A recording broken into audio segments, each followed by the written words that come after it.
ساتوی پسرو وینو دا د شهیدانو کور، دا د باتورانو کور، دا د باتورانو کور.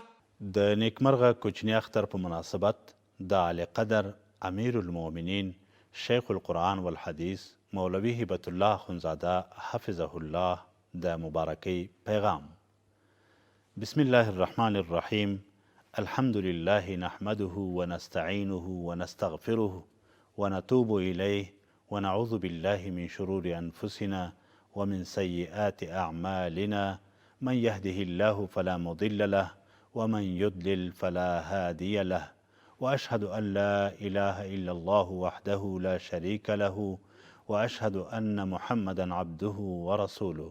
أما بعد، فقد قال الله تعالى: أعوذ بالله من الشيطان الرجيم. يا أيها الذين آمنوا كتب عليكم الصيام كما كتب على الذين من قبلكم لعلكم تتقون. ای هغه کسانو چې ایمان یې راوړی دی، په تاسې باندې روژه نیول فرض کړی سوې ده، لکه پر هغو کسانو چې فرض کړی سوې وه، کوم چې له تاسو څخه پخوا تیر سوي دي، شاید چې تاسو تقواداران سئ. قال رسول الله صلی الله علیه وسلم: من صام رمضان ایمانا واحتسابا غفر له ما تقدم من ذنبه. متفق علیه.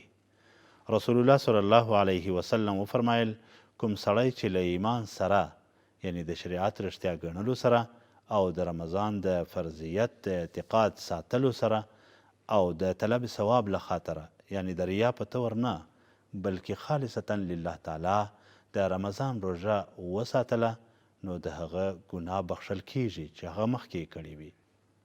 عن ابن عباس رضي الله عنه في آخر رمضان: أخرجوا صدقة صومكم. فرض رسول الله صلى الله عليه وسلم هذه الصدقة صاعا من تمر أو شعير أو نصف صاع من قمح على كل حر أو مملوك ذكر أو أنثى صغير أو كبير. روایت دی چې ابن عباس رضی الله عنه د روژې په آخري ورځو کې خلکو ته وویل: تاسو د خپلو روژو زکات وکاږئ، یعنی صدقه فطر ادا کړئ. رسول الله صلی الله علیه وسلم دا صدقه پر هر مسلمان، آزاد، غلام، منځي، سړي، ښځې، غټانو او کوچنیانو باندې په خرما او اوربشو کې 1 ساع او په غنمو کې نیمه ساع فرض یعنی واجب ګرځولې ده. وعن ابن عباس رضي الله عنهما قال: فرض رسول الله صلى الله عليه وسلم زكاة الفطر طهرة للصائم من اللغو والرفث وطعمة للمساكين. ابن عباس رضی الله عنهما روایت کوي چې رسول الله صلی الله علیه وسلم روژې د بیهوده خبرو او د لغو کلام څخه د پاکولو لپاره او په مسکینانو باندې د خوړلو لپاره صدقه فطر لازمه ګرځولې ده. وقال الله تعالى: واذكروا إذ أنتم قليل مستضعفون في الأرض تخافون أن يتخطفكم الناس فآواكم وأيدكم بنصره ورزقكم من الطيبات لعلكم تشكرون. او ای مومنانو، تاسو هغه وخت در په یاد کړئ چې تاسو په عادت کې لږ وئ او په ځمکه کې کمزوري وئ او ویرېدلئ چې خلک به مو وتښتوي، تالا ترغبه سئ، نو الله جل جلاله تاسو ته پناه ځای درکړ او په خپل نصرت سره یې تاسو تایید کړئ، قوت یې در وباښه او تاسو ته یې له پاکیزه شیانو څخه روزي درکړه او د غنیمت مالونه یې درته حلال کړه، شاید چې تاسو په ذکر شویو نعمتونو باندې شکر وکړئ او د شریعت په منلو کې سستی ونه کړئ. اول، د افغانستان مجاهد او مؤمن ولس او د نړۍ ټولو مسلمانانو ته السلام علیکم ورحمت الله وبرکاتو. د نیکمرغه کوچني اختر د رارسېدلو په مناسبت تاسو ټولو ته د زړه له کومې مبارکي وایم. الله تعالی دې د ټولو روژې، تراویح، سرسایې، جهادي خدمتونه، عبادتونه او دعاګانې په خپل عالی دربار کې قبول کړي. ګرانو او محترمو ورونو، موږ او تاسو باید ټول د الله جل جلاله ډیر شکر ادا کړو چې وروسته له ډیرو ناخوالو د امن او اسلامي شرعي نظام څخه برخمن یو او د روژې د عظیمې فریضې تر ادا کولو وروسته په داسې شیبو کې اختر لمانځو چې په ټول هیواد کې د امن او کرارۍ فضا حاکمه ده. الحمدلله والمنه. ټول شتمن ورونه دي د خپلو مسکینو او غریبو هیوادوالو، یتیمانو، کونډیانو او د شهیدانو له کورنیو سره هر ډول مرسته او د هغوی لاسنیوی وکړي. خپلې فرضي او نفلي صدقې او خیراتونه دي په دې مبارکو شپو کې مستحقو خلکو ته ورکړي تر څو هغه خپل حاجتونه په پوره کړي او د اختر خوښي په ښه توګه ولمانځي او د شتمنو وروڼو د روژو د نواقصو جبیره وکړای شي. دوهم، د اسلامي امارت مسؤلین او مجاهدین مکلف دي چې د خپلو خلکو په خدمت کې لا ډېر اخلاص، هڅې او کوشش وکړي، ځکه د خلکو خدمت عبادت دی چې باید په ښه وجه ترسره سي او د هغوی شرعي حقوق او خوښي په نظر کې ونیول سي. د افغانستان اسلامي امارت ځان د خپل ولس د ښېرازۍ او د خپلو خلکو د شرعي حقوقو په ورکړه مکلف بولي. دا کار د الله جل جلاله د رضا او د شرعي مکلفیت د ادا کولو لپاره کوي. نو باید ټول ډاډه وي چې د هر چا شرعي حقوق په احسنه وجه ورکول کیږي. د اسلامي امارت محاکم د همدې ستر هدف لپاره په مرکز، ولایاتو او ولسوالیو کې مقرر شوي دي چې د مظلومانو سره مرسته وکړي او د مظالمو مخه ونیسي تر څو عدالت تامین سي.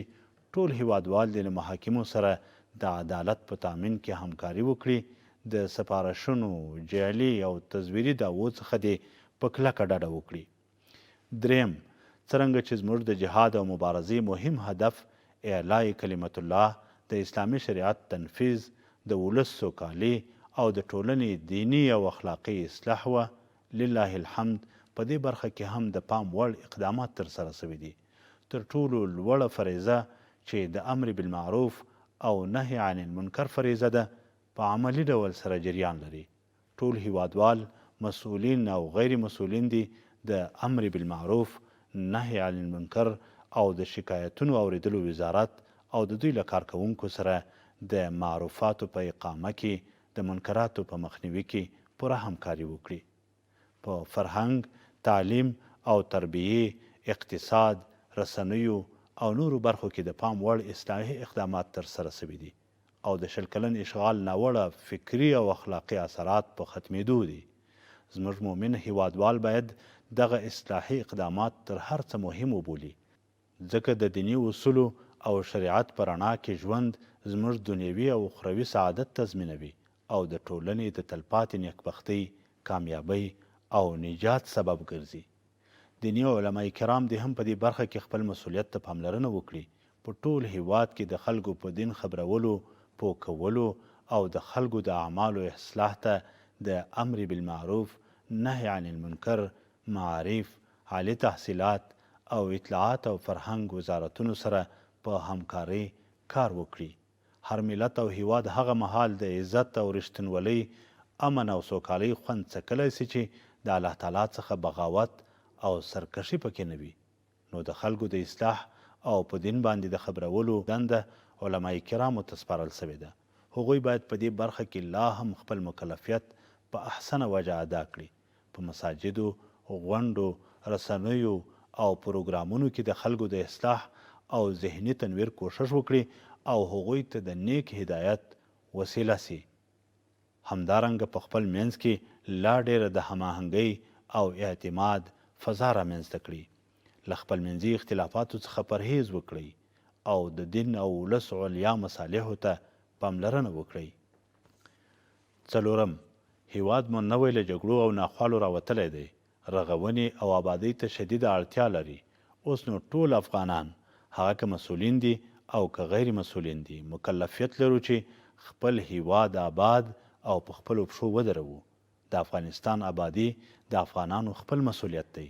باید نورو ته امید ونه کړو، بلکې په خپل همت او خپلو هڅو دا هیواد آباد او د ژوند ټولې ممکنه اسانتیاوې هیوادوالو ته برابرې کړو. په دې اړوند د هیواد ملي تجاران او سرمایهداران تر نورو ډیر مکلفیت لري. اسلامي امارت له دوی سره پوره همکاري کوي، سهولتونه ورته آماده کوي، مرسته ورسره کوي او د ښه او معیاري خدمت زمینه ورته برابروي ان شاء الله تعالی. پنځم، امنیت د الله جل جلاله ستر نعمت دی. راځئ د خپل هیواد د ثبات او امنیت ساتلو لپاره لا هم له خپل نظام سره کلک ودرېږو، تر څو مو خلک او ولس نور ضرر ونه ویني او د ناامنیو قرباني نسی.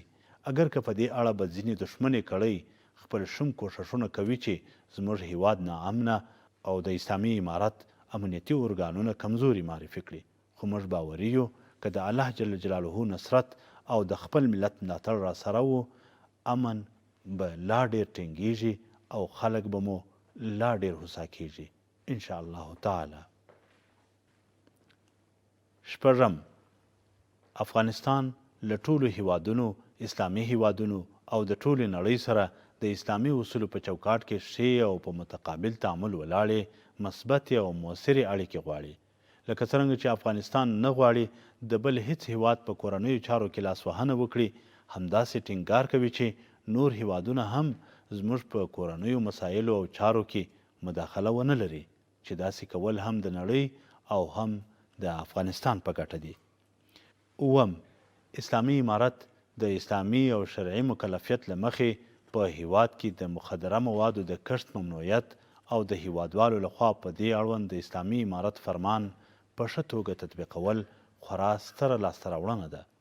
د اسلامي امارت په عزم او تصمیم سره دغه ستر کار ترسره کېدل له اسلامي امارت سره د خپل ولس کلک ملاتړ او حمایت څرګندوي او دا روښانه کوي چې نور افغانستان له مخدره موادو پاکیږي.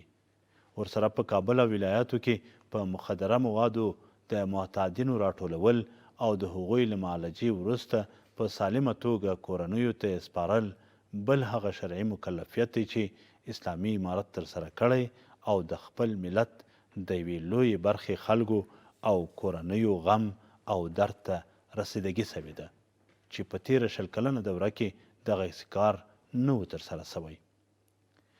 اتم، د هیواد په مرکز او ولایاتو کې د سوالګرو راټولېدل، د هغوی سره مرسته او ستونزو ته ځان رسول د اسلامي امارت بل د ترحم او شفقت مهم اقدام و چې په ښه توګه ترسره سو او د بشپړ عمل کېدو په حال کې دی، چې په دغه کام سره حرفوي یعنی کسبي او واقعي محتاج سوالګر سره جلا سول او له محتاج او اړمنو هیوادوالو سره د مرستې زمینه مساعده سوه او هغوی ته د حکومت له بودیجې څخه معین مقدار اعانه مقرره سوه.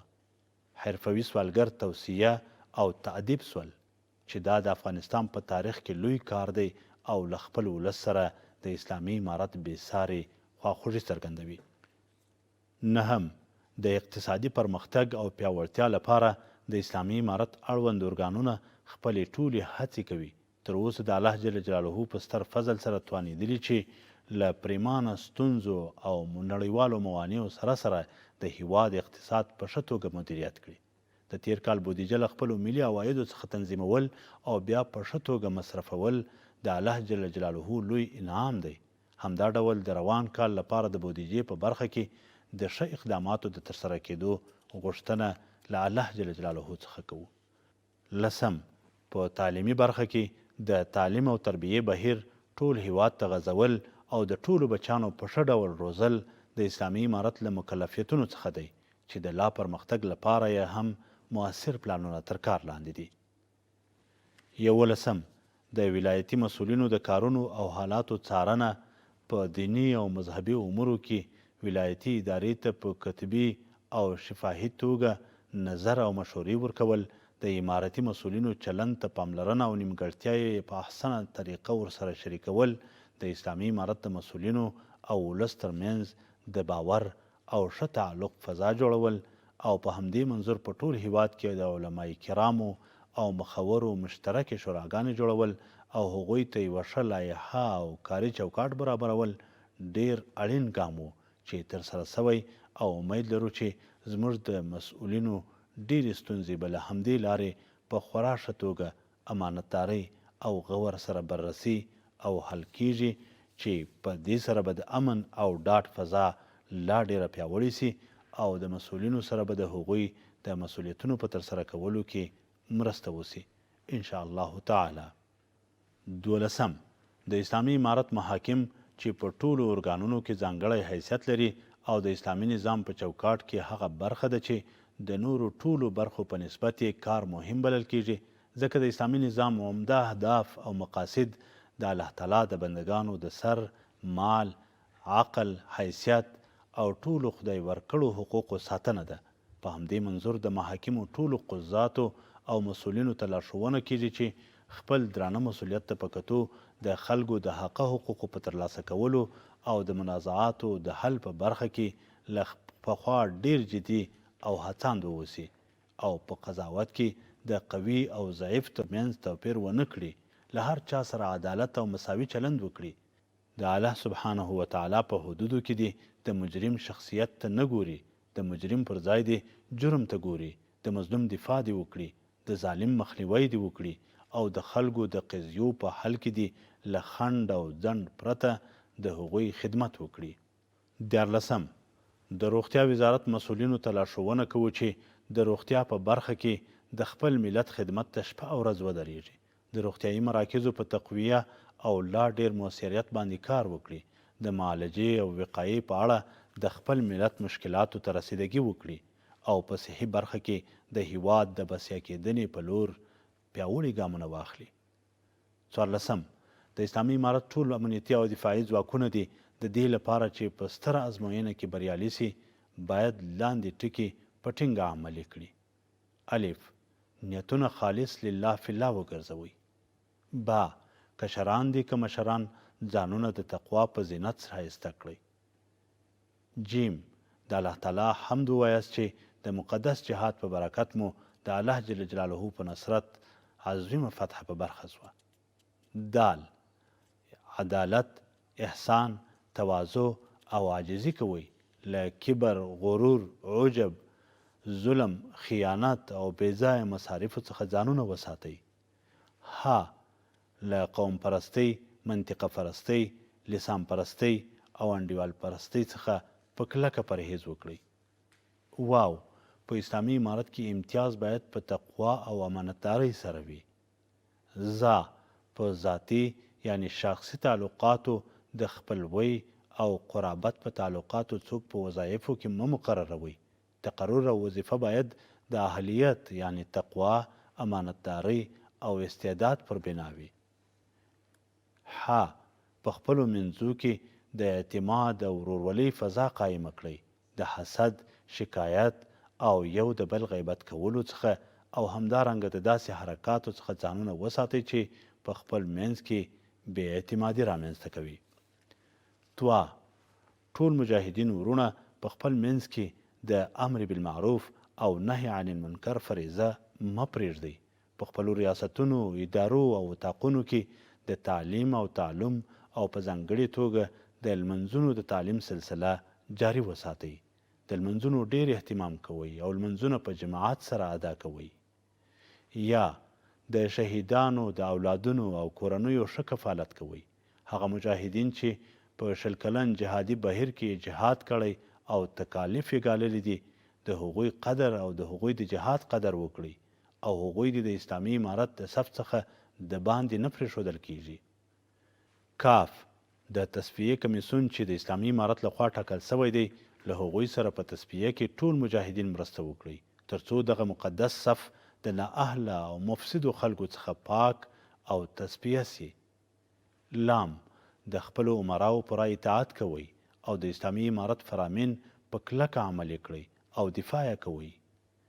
میم که هر څوک وغواړي چې کوم مشر ته نصیحت وکړي نو نصیحت یې په پټه ورته کوي، ځکه چې د پټې نصیحت مؤثر تمامیږي. په ښکاره نصیحت مه ورته کوئ، ځکه چې ښکاره نصیحت د مثبت اثر پر ځای منفي تاثیر کوي. نون د خپلو مصارفو د محاسبې ورکولو همت په ځان کې پیدا کړئ. رسول الله صلی الله علیه وسلم به د خپلو مالی مسؤلینو سره چې د دوی په لاسونو کې به بیت المال جمع کېدی له هغوی سره دقیقه محاسبه کوله او عمر رضی الله عنه به هم د خپلو مالی مسؤلینو سره محاسبه کوله. لہذا مالی محاسبه ضروری ده او تاسو کوشش وکړئ چې مافوق او د محاسبې لپاره ټاکل شویو مسؤلینو ته صحیح محاسبه ورکړئ. سین د دین او هیواد د دشمنانو د امنیت تخریبونکو د غلو او جنایي مجرمینو په وړاندې جدي واوسیږئ، خو د عام ولس سره د چلند په برخه کې ډیر نرم، محتاط او مهربانه واوسئ. په بېځایه تورونو او ناسمو معلوماتو څوک درنه زهیر نسی، د چا حیثیت او عزت پایمال نسی او د چا سر او مال ته په ناحقه سره زیان ونه رسیږي. دا ولس ته رحم او شفقت ته ضرورت لري. موږ د دوی خادمان یو. د دوی امنیت مو دینی او هیوادنی مسؤلیت دی. خو پام مو وي چې د امنیت او دفاع په عنوان د خپلو خلکو بې قدري رانه ونسي او څوک مو د کړنو له امله الله تعالی ته شکایت ونه کړي. په پای کې یادونه کوم چې د اختر په دې مبارکو شپو ورځو کې د شهیدانو د کورنیو، یتیمانو، کونډو او خپلوانو خاص خیال وساتئ او له بېوزلو سره خپله همدردي او مرسته ونه سپموئ. والسلام. امیر المؤمنین شیخ القرآن والحدیث مولوی هبة الله اخندزاده.